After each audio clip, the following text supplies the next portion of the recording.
వందనాలండి. ఈరోజు మే 27 వ్యక్తిగత ఆత్మీయ జీవితాన్ని నిర్లక్ష్యం చేయుట అనే అంశం చూద్దాం.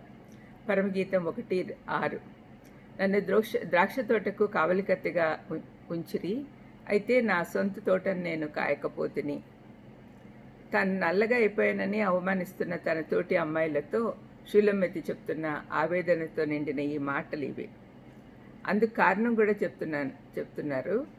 తన సహోదరులు కోపగించి తన ద్రాక్ష తోటకు కావలిదానిగా ఉంచారంట.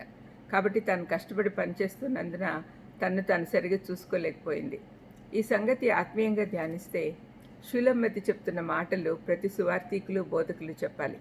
దానికి కారణము వారు తన సమయమంతా బోధలు సిద్ధపరచుకోవటంలోనూ ప్రభావితంగా ఉపదేశం చేయడానికి ఉపయోగిస్తూ దేవునితో తమ వ్యక్తిగత సంబంధం నిర్లక్ష్యం చేస్తున్నారు.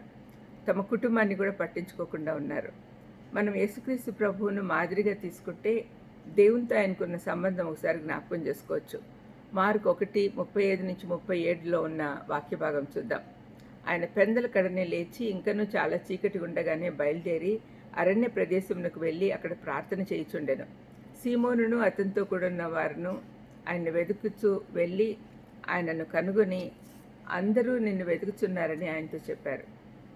మార్క్ 1వ అధ్యాయం అంతా చదివితే ఉదయం నుండి రాత్రి వరకు ఆయన దినచర్య ఏ విధంగా ఉంటుందో తెలుసుకోవచ్చు. పెందల కడనే లేచి ఆయన చేసిన మొదటి పని తన తండ్రితో సంభాషణ చేసేవాడు. ఆయన పరిచర్యలో ఈ క్రియ ఆయనను బలపరుస్తుంది. దేవుని చిత్త ప్రకారం నడుచుకోవడానికి ముందుకు వెళ్తాడు. ఈ అలవాటు మనం అందరం అలవర్చుకోవాలి. ఒక వ్యక్తి యేసుప్రభునందు విశ్వసించి నూతన జన్మ పొందినప్పుడు అతను ఉత్సాహంగా ప్రభు కొరకు పనిచేయాలని ఆశతో ఉంటాడు. మనం కూడా మనలను మనం ఆయన పరిచర్యలో ఉపయోగించుకోమని సమర్పించుకున్నప్పుడు దేవుడు సంతోషించి మన సామర్థ్యతకు తగిన పని ఇస్తాడు. మనం మొదటి ప్రేమలో పడి ఇంకా ఎక్కువ పనులు చేయాలని అత్యుత్సాహంతో మన సామర్థ్యత కంటే ఎక్కువ చేయడానికి ప్రయత్నిస్తాం. దాన్ని పూర్తి చేయాలనే ఆలోచనతో సమయమంతా అందులోనే వెచ్చించి వ్యక్తిగత ఆత్మీయ జీవితాన్ని నిర్లక్ష్యం చేస్తున్నాం. మనం దేవుని పరిచర్య చేస్తున్నాం, కానీ ఆయనతో సమయం గడపడం లేదు, వాక్యము ధ్యానించడం లేదు. ఇతరుల ద్రాక్ష తోటలు చూసుకుంటూ మన ద్రాక్ష తోటను నిర్లక్ష్యం చేస్తున్నాం. ప్రతి పరిచర్య దేవునితో ఉన్న సహవాసం నుండి ప్రవహించాలి. ఇక్కడ వేషధారణ కూడా కనపడుతుంది. దేవుని ప్రజల నడుమ మనం చాలా గౌరవం పొందుతూ ఉండొచ్చు. దానికి కారణము మనం దేవుని పక్షంగా నిలబడుతున్నాం కాబట్టి.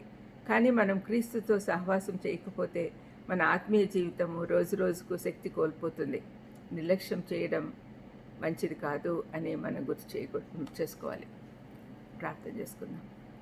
తండ్రి యేసయ్యా, మా పర్సనల్ వ్యక్తిగతంగా ఆత్మీయ జీవితాన్ని నిర్లక్ష్యం చేయకుండా ఉండేదానికి మాకు సహాయం చేయమని తండ్రి, మీ నుంచే మేము పొందుకోవాలి, మీ నుంచే ఇతరులకు అందించాలి అని అర్థం చేసుకునేదానికి సహాయం చేయమని యేసుక్రీస్తు నామములో వేడుకుంటున్నాను తండ్రి.